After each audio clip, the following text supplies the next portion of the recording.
దీప వాళ్ళ అత్తయ్య దీప దగ్గరకు వాళ్ళ తండ్రి ఫోటోని తీసుకొని వచ్చి చాలా బాధపడుతూ ఉంటుంది. ఇంతలో అక్కడికి దీప వచ్చి ఎందుకు అత్తయ్య ఇంత బాధపడుతున్నావు అని చెప్పేసి అయితే అంటూ ఉంటుంది. ఆ మాటలు వినగానే అక్కడ ఉన్న వాళ్ళ అత్తయ్య అయితే నీ అసలైన తల్లిదండ్రులు ఉంటే నీకు ఇన్ని కష్టాలు వచ్చేవే కాదు దీప అని చెప్పేసి అయితే అంటూ ఉంటుంది. ఆ మాటలు వినగానే అక్కడ ఉన్న దీప అయితే ఒక్కసారిగా షాక్ అయిపోతూ ఉంటుంది. ఇంతలో అక్కడ ఉన్న కార్తీక్ వాళ్ళ అమ్మ కూడాను ఏంటి ఏం మాట్లాడుతున్నావు నువ్వు అని చెప్పేసి అయితే అడుగుతూ ఉంటారు. ఆ మాటలు వినగానే అక్కడ ఉన్న వాళ్ళ అత్తయ్య అయితే అయ్యయ్యో తొందరలో అసలు విషయం చెప్పేయబోయానే అని చెప్పేసి అయితే అనుకుంటూ ఉంటుంది.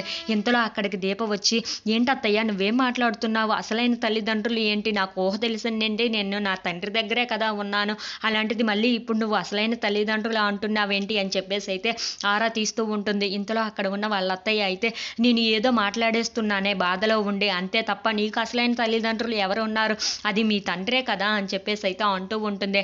ఆ మాటలు వినగానే అక్కడ ఉన్న దీప అయితే అనుమానంగా వాళ్ళ అత్తయ్యని చూస్తూ ఉంటుంది. ఇంతలో అక్కడ ఉన్న కార్తీక్ వాళ్ళ అమ్మ మాత్రం ఏంటి మీరు మాట్లాడుతున్నదక్క, మీరు సరిగ్గా మాట్లాడాలి కదా, దీప ఏదో అనుకుంది అని చెప్పేసి అయితే అంటూ ఉంటుంది. ఆ మాటలు వినగానే అక్కడ ఉన్న వాళ్ళ అత్తయ్య అయితే అవునమ్మా నేను ఏదో కంగారులో నా తమ్ముడిని తలుచుకొని బాధపడుతూ ఏవేవో మాట్లాడేశానే తప్ప ఇంకా ఏమీ కాదు అని చెప్పేసి అయితే అంటూ ఉంటుంది. ఇంతలో అక్కడ ఉన్న వాళ్ళ అత్తయ్య అయితే దీనికి తన తండ్రి ఉంటే ఎంత బాగుండేదో, ఇవన్నీ చూసుకొని ఇన్ని బాధలు పడి ఉండేదే కాదు అని చెప్పేసి అయితే అంటూ ఉంటుంది. If you like this video please subscribe.